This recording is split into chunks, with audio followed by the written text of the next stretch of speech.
Hola, მე ირაკლი ვარ და დღევანდელი ვიდეო მინდა მოტივაციური ტალღით დავიწყო. არსებობს წიგნი სახელად ყველაფერი ტაქშია. კი, მართლა არსებობს ასეთი წიგნი. ეს არის მარკ მენსონის წიგნი, რომელიც იუმორისტულ სტილში მოგვითხრობს იმის შესახებ, რომ რაც არ უნდა იყოს საზოგადოების მიერ დაწესებული ბედნიერების კრიტერიუმებით არ უნდა გავსაზღვროთ ის ბედნიერები ვარ თუ არა.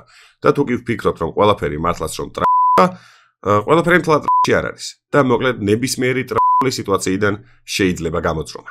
არენერვიულოდ სასტავ წიგნზე საუბარს არ ვაპირებ, მოკლედ დღევანდელი ვიდეო ცოტა სხვა რაღაცა შეეხება. წიგნის სათაური ხომ გახსოვთ ყველაფერი ტაქშია. ხო და რაც არ უნდა უცნაური იყოს, არსებობს ერთი მწერი, რომელიც იმის ნათელი მაგალითია, რომ რაც არ უნდა ყველაფერი იყოს, გამოსავალი მაინც არსებობს.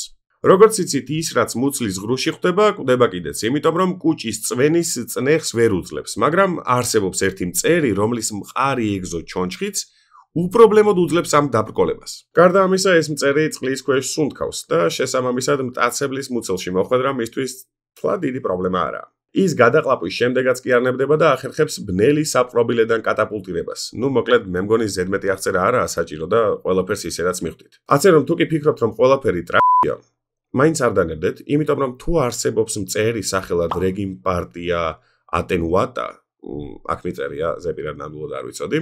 და ის ახერხებს მსგავსი რთული სიტუაციიდან გამოძრომას, მაშინ თქვენც გამოგივათ. ალბათ მიხვდებოდით, მაგრამ თუ ვერ მიხვდით, არ არის პრობლემა, მე გეტყვით. დღევანდელ ვიდეოში საკმაოდ საინტერესო ფაქტების კრებული შევაგროვე და მინდა რომ გაგაცნოთ. და ხო, გარდა ამისა, თუ გაინტერესებთ წინასწარ რაზე იქნება მომდევნო ვიდეო, შეგიძლიათ გამოყვეთ Instagram-ზე, ლინკი აღწერაში იქნება. ვიდეოს გადაღების, ვიდეოს შინაარსის და thumbnail-ების იდეებს და მსგავს რაღაცებს ვსთოვრავ ხოლმე, ასე რომ დამაფოლოვეთ Instagram-ზე თუ გსურთ რომ წინასწარ გაიგოთ პლუს მინუს რაზე შეიძლება იყოს მომდევნო ვიდეო.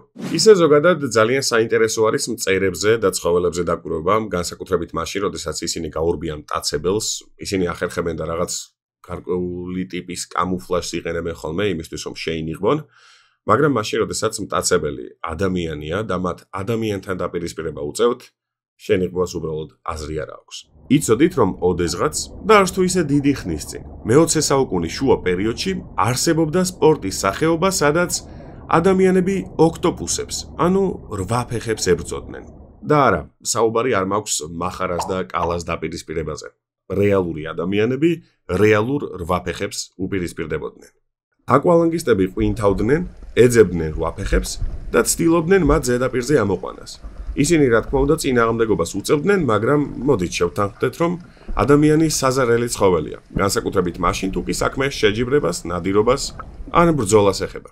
მოკლედ, სპორტის ამ სახეობას საკმაოდ დიდი რაოდენობის მაყურებელი ყავდა, თუმცა რა თქმა უნდა მე-20 საუკუნის 60-იან წლებში ეს სპორტი აიგზალა, იმიტომ რომ ცოდოები იყვნენ რვაფეხები, იმიტომ რომ მას შემდეგ რაც ისინი წყლიდან ამოყავდათ, ძირითადად ან ზოოპარკში უშვებდნენ, ან ჭამდნენ. ერთი პატარა დეტალი გამორჩა. გამარჯვებულად ითვლებოდა ის ადამიანი, რომელიც ყველაზე მძიმე წონიან რვა ფეხას ამოიყვანდა წყლიდან. ხო, ნუ ეს ალბათ ისედაც თავისთავადი იყო, მაგრამ მაინც. არენერვიულოდ ამაზე უფრო კრინჯი რაღაცების გელოდებათ წინ, ასე რომ მოემზადეთ. მოკლედ, თუ კი ოდესმე საჭესთან მზდარხართ და თქვენი ავტომობილი სტანდარტულია და არა ფორმულა 1-ის მანქანა, რომელიც საჭეთს ოთხკუთხედია, სტანდარტულად ყველა ავტომობილის საჭე არის მრგვალი. მაგრამ 1965 წელს ვიღაც გენიოს მოაფიქრა საჭის დაპატარავება და დუბლირება. მთელი მუღამი კი ის იყო, რომ ეს ორი პატარა საჭე მოსახერხებელი უნდა ყოფილიყო და მისი დახმარებით პარალელური პარკირება გამარტივებულიყო. თქვენ წარმოიდგინეთ და სპეციალური რეკლამაც კი გადაიღეს, სადაც ქალბატონი ზის მსგავსი საჭის საჭესთან, არ ვიცი ეს რამდენად სწორია, მსგავსი საჭის საჭესთან და მართავს ავტომობილს. ქალბატონი დაპარკინგებას ცდილობს და საკმაოდ კარგადაც გამოსდის, მაგრამ თუ უკანა ფონს დააკვირდებით, უკან მომავალი მანქანა რევერსულად მოძრაობს. გამოდის, რომ რეკლამაში კადრი შემოbrunებულია. საჭესთან მდგომი ქალი მანქანას კი არა აპარკინგებს, არამედ გამოყავს იგი, უკვე დაპარკინგებული მდგომარეობიდან. წარმოიდგინეთ, რამდენად ცუდი პროდუქტია, რომ რეკლამის გადამღებმა ჯგუფმა გადაწყვიტა, რომ მოდი რაიმე ხრიქს მივმართოთ, იმდენად რთულია მსგავსი საჭით მანქანის მართვა. ხო, ნუ მოკლედ შავ-თეთრი რეკლამების პერიოდია და შეიძლება გასაკვირი არც იყოს. ისე მსგავს შავ-თეთრ კადრებს რაღაცნაირად თავისი ესთეტიკა და ხიბლი ნამდვილად ჰქონდა, მაგრამ არ ვიცი იცი თუ არა, რომ მათი გადაღება მთლად მარტივი ნამდვილად არ იყო. მიზეზი ისაა, რომ რეტრო ფილმებს სამი სხვადასხვა ტიპის ფირით იღებდნენ. ერთი იყო პანაქრომატული, მეორე ორთოქრომატული და მესამე ლურჯ მგრძნობი, ანუ blue sensitive. პანაქრომატული ფირი არანაირ პრობლემას არ ქმნიდა. მისი ფერთა დიაგრამა შეგიძლიათ ნახოთ ამ ნიმუშში. თუ მსახიობს წითელი პომადა უსვია ან ყვითელი კაბა აცვია, პრობლემა არაა, ყველაფერი ნორმალურად გამოჩნდება. მაგრამ მანამ სანამ ამ ფირის გამოყენებას დაიწყებდნენ, მანამდე სარგებლობდნენ მონოქრომატული და ლურჯ მგრძნობი, ანუ blue sensitive ფირებით, რომლებსაც საკმაოდ დიდი და სერიოზული პრობლემა ჰქონდათ. პრობლემის შინაარს დიაგრამაზეც ხედავთ. წითელი და ყვითელი ფაქტობრივად შავად ჩანდა. ცისფერი ძალიან გადანათებული იყო. ხორბლისფერი კანი კი ილუზიას ქმნიდა, თითქოს მსახიობი ფერადკანიანი იყო. პრობლემა იმდენად მასშტაბური იყო, რომ ცისფერთვალება მსახიობებს ხშირად სტუდიები უარს ეუბნებოდნენ ფილმის გადაღებაში, რადგან გადანათებული ცისფერი თეთრად ჩანდა და წარმოიდგინეთ ადამიანის თვალები თავიდან ბოლომდე თეთრად რომ ჩანს კადრში.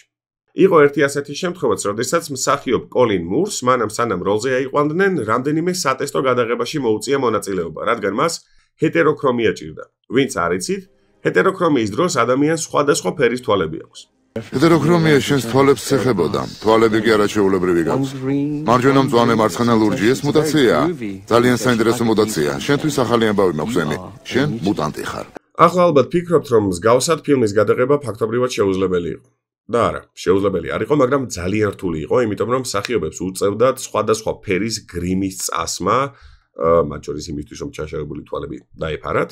და ნუ მოკლედ სხვა გზა არ იყო. მსახიობებს უწევდათ რაღაც გარკვეულ მსხვერპლზე წასვლა. აი მაგალითად ამ ფილმის ნიმუშზე შეგიძლიათ ნახოთ, რომ მთავარი როლის შემსრულებელი კარგად ჩანს, მაგრამ მეორე ხარისხოვანი პერსონაჟის სახეს ფაქტობრივად ვერ ვხედავთ. და ყველაფერი კი იმის დამსახურებაა, რომ მსახიობს უბრალოდ გრიმი არ გაუკეთეს.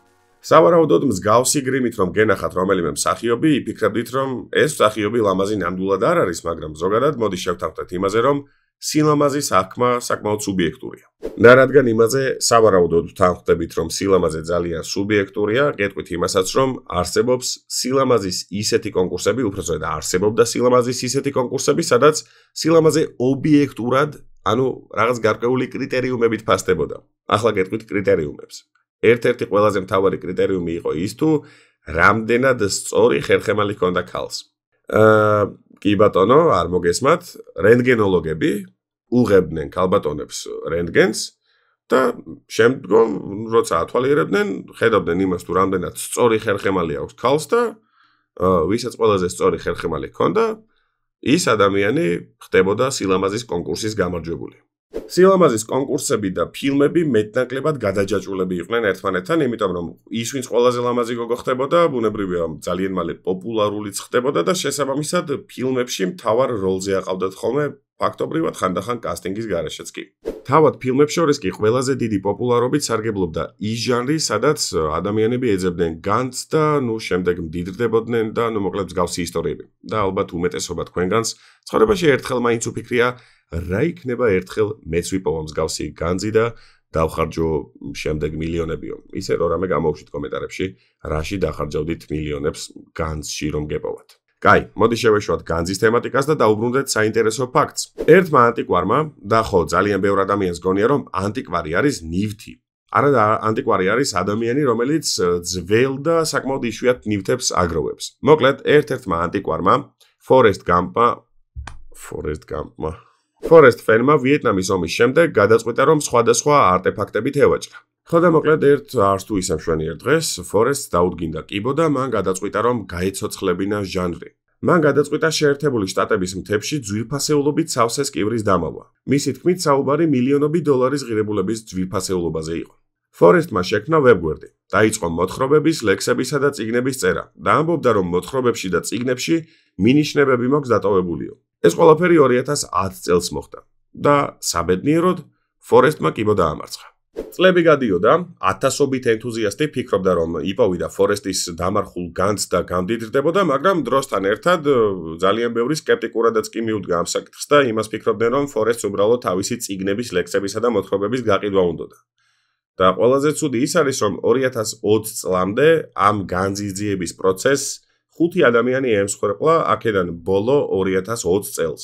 მაგრამ ამავე წელს, 2020 წელს, ვებგვერდი, რომელიც Forrest-მა შექმნა, განახლდა და ვებგვერდის ყველაზე დიდ ბანერში ეწერა, რომ განძი უკვე ნაპოვნია. გაირკვა, რომ განძი ჯეკ სტუეფმა იპოვა. მართლა ფიქრობ, რომ აქ განძია? ენდი, მთელი გემი განძია. ჯეკი და ფორესტ ფენი ერთმანეთს შეხვდნენ და განიხილეს განძი. მაგრამ ბევრმა სკეპტიკურად შეხედა სიტუაციას, რადგანაც ჯეკ სტუეფი ჟურნალისტი იყო, რომელიც ტელევიზიაზე მუშაობდა და არ იყო გამორიცხული, რომ ის და ფორესტი შეთანხმდნენ და ერთგვარი შოუ დადგეს მხოლოდ იმისთვის, რომ ხალხი გაჩერებულიყო და არ გაეგრძელებინათ განძის ძიება. მოკლედ არ ვიცი, რამდენად არსებობდა ეს განძი და არც ის ვიცი, რამდენად რეალური იყო ოდესღაც ამერიკის შეერთებული შტატების რომელიღაცა მთაში ნიჩაბით წასვლა, მიწის გათხრა და მილიონობით დოლარის ღირებულების მქონე განძის პოვნა, მაგრამ ერთი რამ ნამდვილად ვიცი. ცოდნა არის ყველაზე დიდი განძი, რომელიც შეიძლება ადამიანმა მოიპოვოს. ასე რომ თუ კი არხით ცოდნის პორტალი მოგწონს, უბრალოდ დალაიქე ეს ვიდეო, გამოიწერე არხი, ზარიზღილაკის მონიშნე, ინსტაგრამზე გამომყევი, მე კი დაგემშვიდობები დროებით.